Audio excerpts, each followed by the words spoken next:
It's the Happy Families podcast. It's the podcast for the time-poor parent who just wants answers now. We have in our heads that a budget is about restriction, and it's actually about the opposite. It's about allocating money in line with the things that we value. And if you've got your head in the sand about money and budgeting, we can't ever be on top of it. And now here's the stars of our show, my mum and dad. Hello, this is Dr. Justin Coulson. Cost of living is getting out of control. Frustrating when you almost cry every time you have to fill up the car, put petrol in there. It's just awful.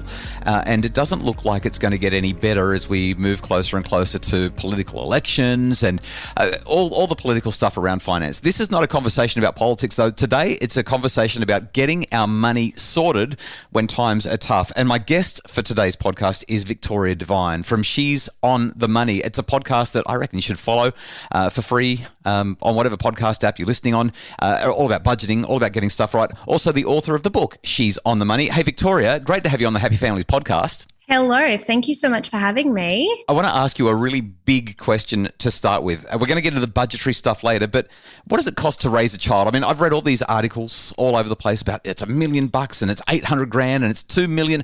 People just say that having children is expensive. How much does it cost? You've written about this in your book, She's on the Money. I have. I did a whole chapter on how to budget for a baby and how much it costs to raise a child. And my research doesn't tell me $1 million, although sometimes I feel like it can probably feel like $1 million. And with you having 6 kids, probably going to cost that. I do apologize. It feels like it, I'm telling you now.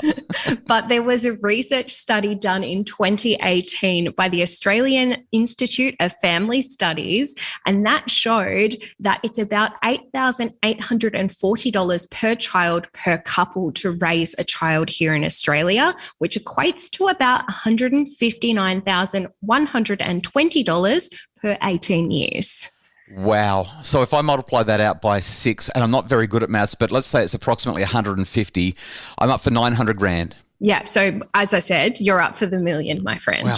But what does it not include? Because families are paying, I know some people are going to say $8,000, but what about even my low fee private school, like a Catholic school, maybe $6 grand a year, maybe up to 10 or 15, depending on the school. Those fancy hoity-toity schools, we're talking 30 grand a year. I'd imagine there's a little bit of research. Yeah, absolutely. There's a little bit of research around it that was actually done in 2016 by the government. And they did some budgeting and some guidelines for lower income families to give them an idea of how much it would cost to have different items budgeted into each week's budget. So they said for a couple with one child, food for their budget should be about $156. You should be budgeting about $24 for clothing and footwear, about $113 for household goods and services. And then education, they said budget about $27 per child. So I think that's an interesting one because obviously that's going definitely off the public system, not the private system. But I don't know if that includes things like school camps and all of the extracurricular activities that a lot of kids get up to these days. And that's what I was thinking while you were going through that. I was like, and when are you going to say piano lessons or karate or netball? Yeah, exactly. It just keeps on going. But that's really fascinating. What that tells me is that the choices that we make over and above the basics are where the real costs are. If it's only about $8,000 per child, per couple, per year, most of us can probably figure out a way to navigate that unless things are getting really, really tight, maybe unemployment, or if we're doing it on our own. I mean, my hat just goes off again and again to single parents. It must be so tight, so tough. So let's dive into this a little bit. Petrol prices, even though there's been this nice reduction in fuel excise in the budget. Oh, we love that. We love that. Recently, we saw the budget give us a fuel excise, which if you missed it because you're a busy parent, I'm not surprised. But the government turned around and said, you know what, as of midnight on the night that the budget came out, we're going to halve the tax on fuel. So we're going to go from 44.2 cents per litre down to 22.1, which the idea of that is to be completely passed on to us. So if recently you've been seeing a little bit of a price drop at the Bowser, that is the reason. I wonder if our roads are going to deteriorate. I mean, they reckon that exercise fixes all of our roads. Anyway, let's not go down. I'm not It's getting a slippery political. slope. It is. But that's only going to last for 6 months as well. So obviously, apparently, they didn't give us any indication of why only 6 months, because obviously there's a lot of uncertainty in the marketplace at the moment. So maybe it'll be extended. But do you know what? I'm just grateful for it right here and right now, because I got very sick of paying more than $2 a litre. Oh man, I know. I literally, I know I said it in the intro, but I nearly cried when I had to pay for fuel a couple of weeks ago. I was like, how can they charge us this? It's never been there. We struggle though when it comes to budgeting. Before we talk about some specific tips for budgeting, can you just tell me a bit about why we don't budget well, why people roll their eyes as if it's a dirty word, why people get so frustrated about budgets?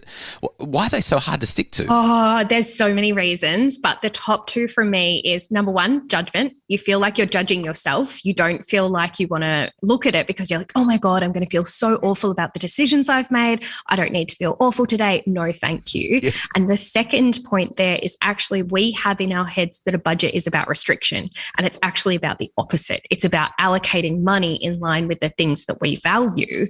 And if you've got your head in the sand about money and budgeting, like, we can't ever be on top of it. And from my perspective as a financial advisor, budgeting is actually about really understanding every dollar that comes in and knowing what that looks like, but then also understanding every dollar that goes out, regardless of where it is going, just so that you're on top of it. Victoria, we need to take a quick break, but before we do, I just want to go a little deeper on that concept, because that's precisely how I see budgeting. It's like, oh, I've got to spend this much on that and this much on, I've got my rates, I've got my mortgage, I've got my car repayments, I've got my credit card, my blah, blah, blah, blah, blah, blah, got a budget for kids in school. And I feel like as the money comes in, I'm putting it into all of these. I mean, I used to, when we had cash all the time, I used to literally put the money into envelopes with my wife, Kylie. We'd sit down, we'd pull the money out of the bank, we'd put it into the envelopes, and we'd be like, wow, we've got 76 cents left that we can spend and have fun with this week. And it felt like it was restrictive. Can you just talk a bit more about that for just a minute or so, about why it's not necessarily about restricting our funds?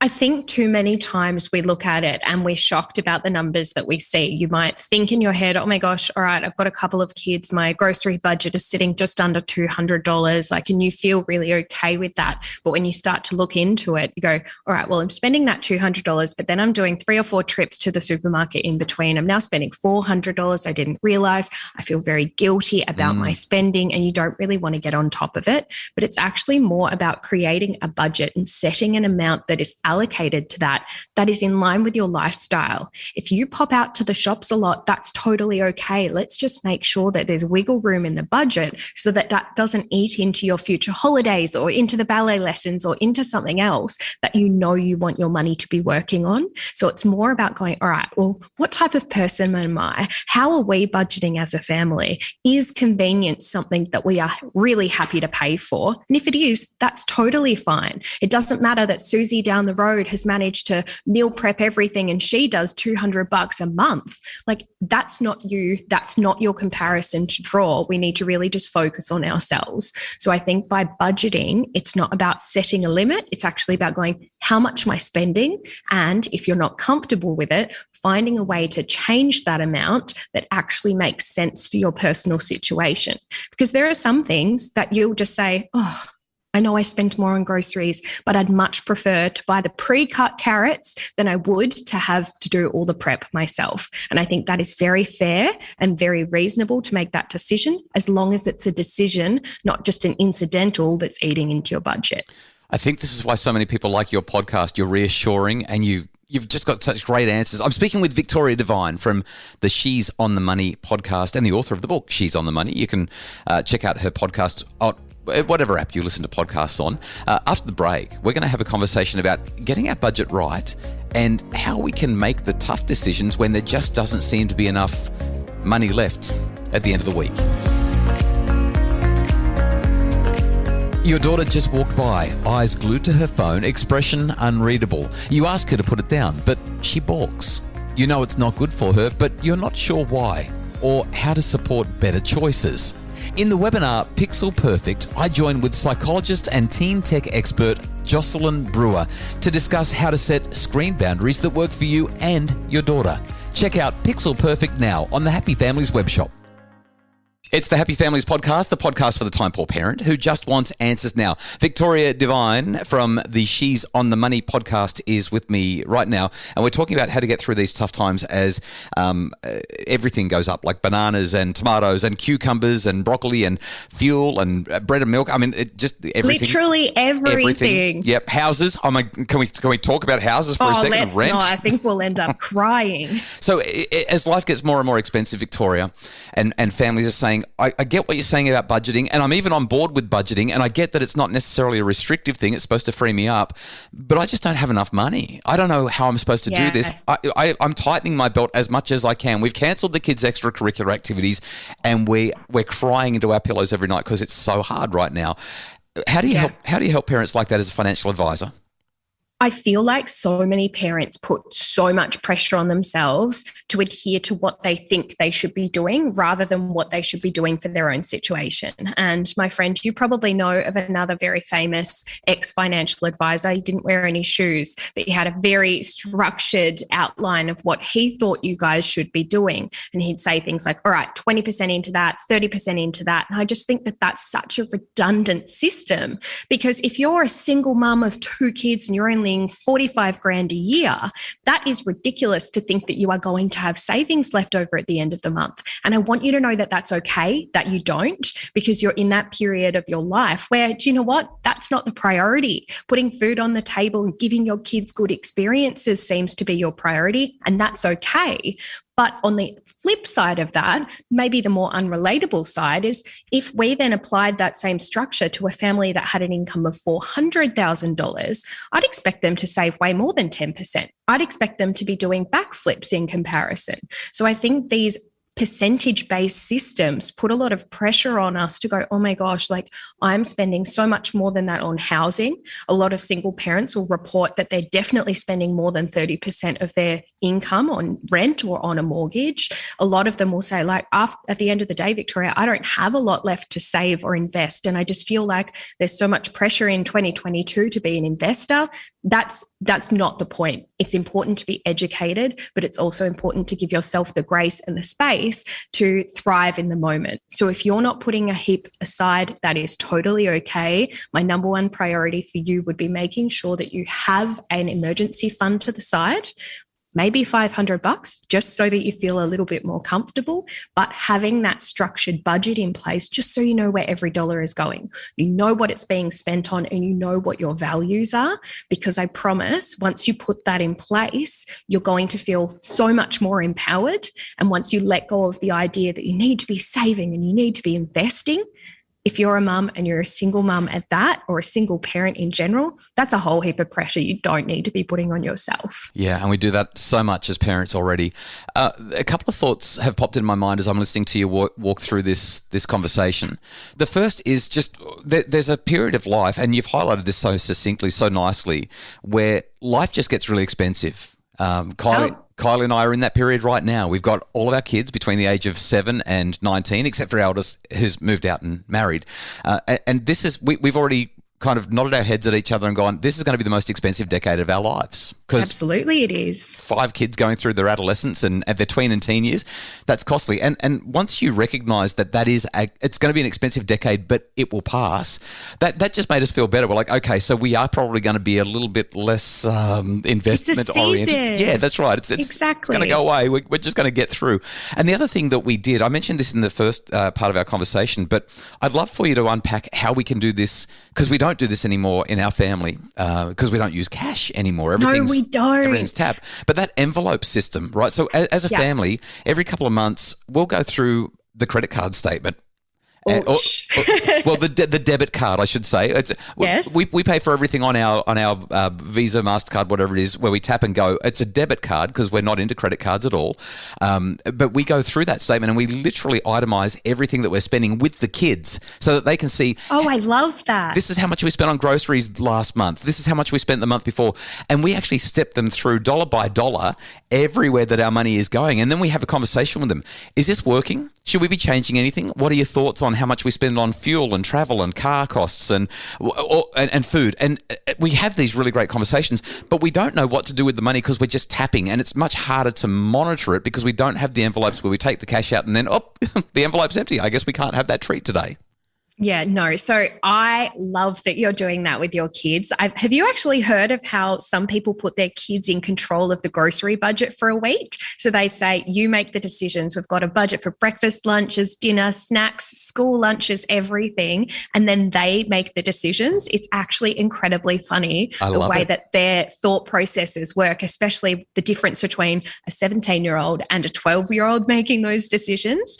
But back to cash envelope systems, obviously that's not as feasible nowadays. So what you're going to do is do that with your banking system. I have a strategy, and I recommend this in my book. I recommend it in my podcast and in my Facebook group. I am obsessed with this strategy, and it's the strategy of having 6 different bank accounts. So the first one is your cash hub, and that's where all your money goes into that. It kind of is like the bucket that makes sure that everything is captured. And then we have a number of different accounts off the side of that to make sure that we have our savings goals. Maybe we've got an account off the side for our investments. If we've got it, we've got direct debits coming out of that main cash hub.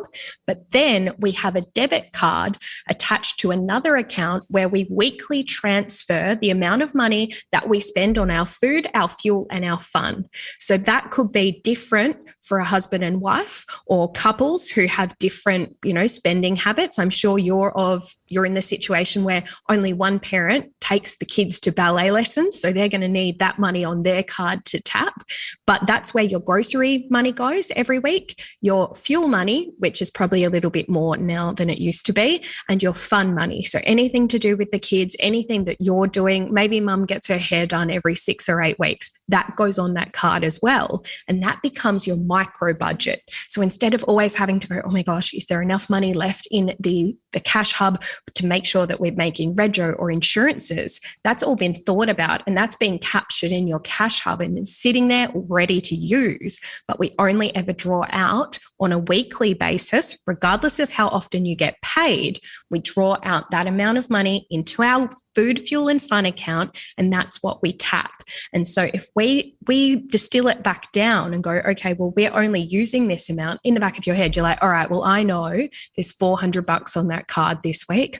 Oh, I went over on groceries. Maybe I won't pick up that extra coffee. Or, I know that the kids have ballet and there's, something additional to spend this week. I'm just going to be a little bit more conscious with the grocery budget. So instead of having to overall think about your money as this big holistic picture, which can be incredibly overwhelming, we're breaking it down. We're making it small, and it's just week to week. If you have a bad week, that's totally okay. Next week is coming. Victoria, this is great. It's kind of like just setting up bank accounts like you would set up envelopes. It's precisely the same thing.